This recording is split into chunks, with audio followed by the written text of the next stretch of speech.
Good evening, Bahamas. You're tuned into NB12, broadcasting from Cable 12 Studios on Robinson Road. Coming up tonight in news, criminal charges anticipated for the captain of that Haitian sloop that ran aground in Andros. School principals voiced their concerns over the newly launched school policing program. Plus, the prison gets new equipment to detect contraband. We've got those stories and so much more coming up. I'm Paige McCartney, and NB12 starts right now.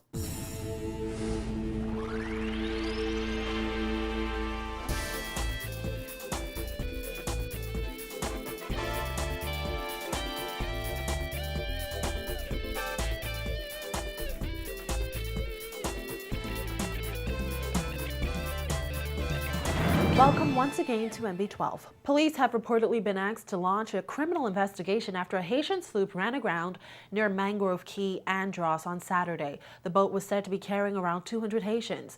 More than 190 people have been apprehended so far. This comes about a month after 11 people drowned in a smuggling attempt off the coast of Abaco. Immigration Minister Fred Mitchell says given the profile of this matter, police have been asked to investigate and no bodies have been found thus far. Vonique Toot reports.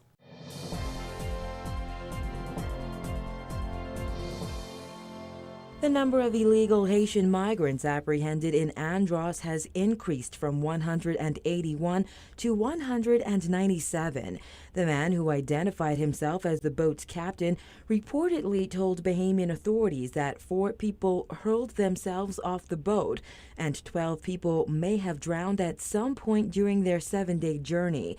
However, Immigration Minister Fred Mitchell says so far there is no evidence to support that claim. There was a report in one of the newspapers that 50 people died. We have no evidence of that whatsoever.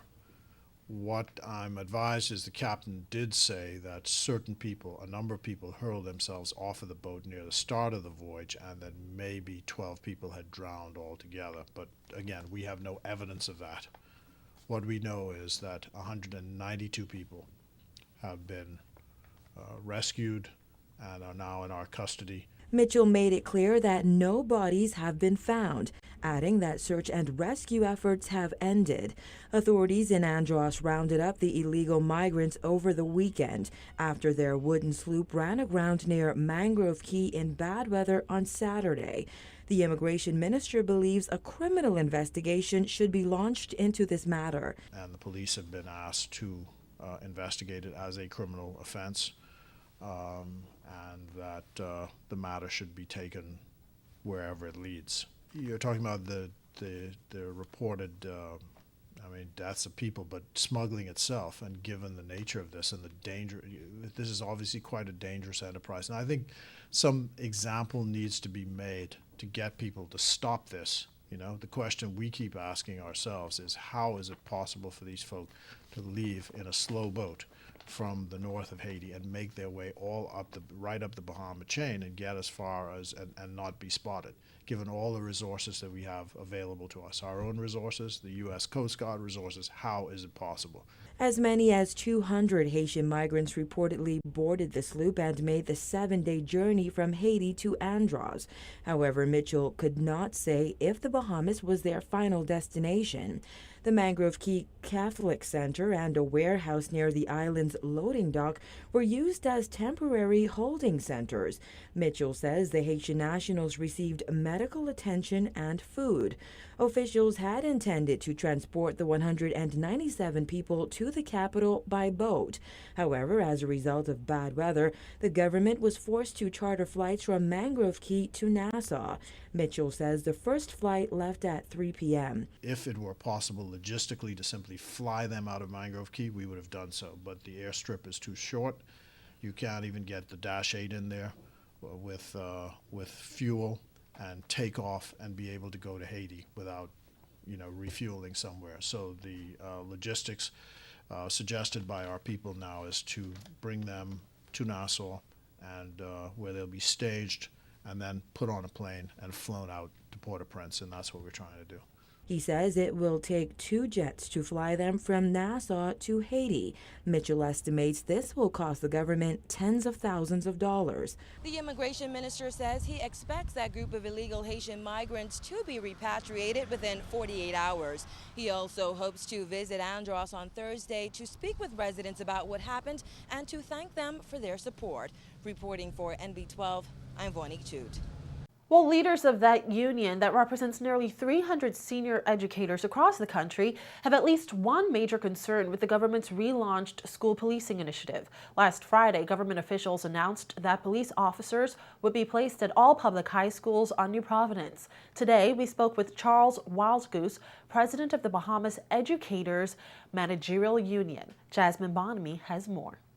In about a week, dozens of police officers will begin their duties stationed at public high schools across the island. But it turns out not everyone is completely backing the move.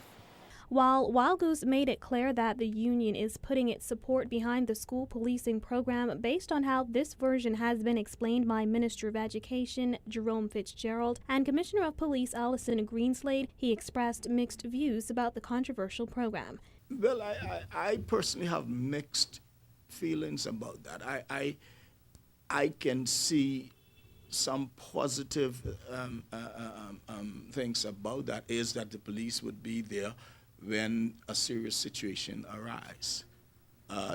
Instead of having to call the police station and wait for the police to come. In the past, the police have taken some time to come. But on the other hand, we don't really want to create a police state of sorts.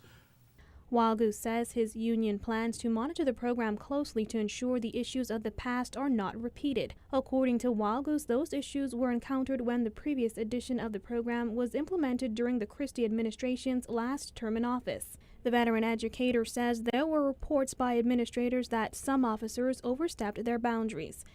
This happens, okay, because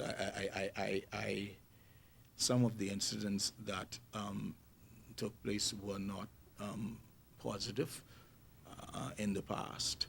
And so I feel once the officers who are placed in these schools, once they understand that the administration is in charge and their presence in the school is there to assist the administration and the teachers and the security body, I think all will go well.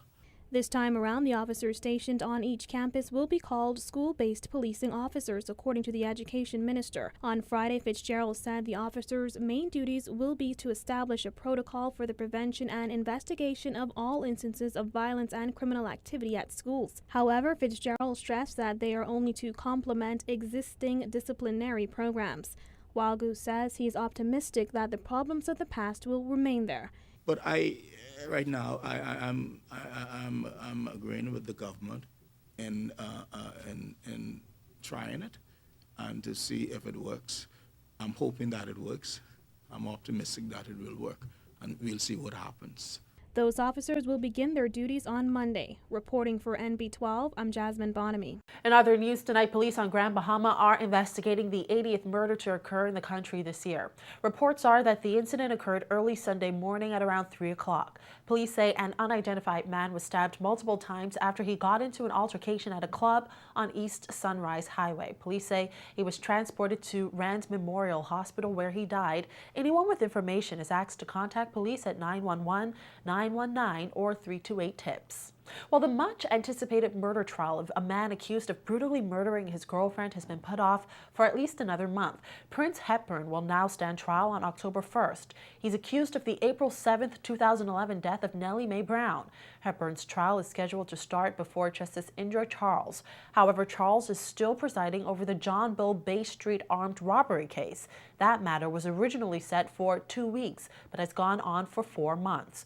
Charles set Hepburn's new October 1st trial trial date today in the Supreme Court. Justice John Isaacs originally set for August 27th for the start of the trial when Hepburn was arraigned on November 4th, 2011. Representing the Attorney General's office was Franklin Williams, who told the court he was ready to proceed today. Hepburn was remanded into custody at Her Majesty's prisons. This case garnered much public attention when an internal police report on the homicide was leaked to the public shortly after the discovery of Brown's body. Well, a man was sentenced today to 6 months in Her Majesty's prison for stealing vehicle parts. 51-year-old William Edward Bowe was arrested last week for stealing the license plates from the vehicles of 2 members of Parliament, Central and South Andros MP Picewell Forbes and Central Grand Bahama MP Nico Grant. The Forester Street resident wearing the blue shirt in this footage also stands accused of stealing a battery from a truck belonging to the National Emergency Management Agency. The defendant was sentenced after he pleaded guilty to 7 counts of stealing.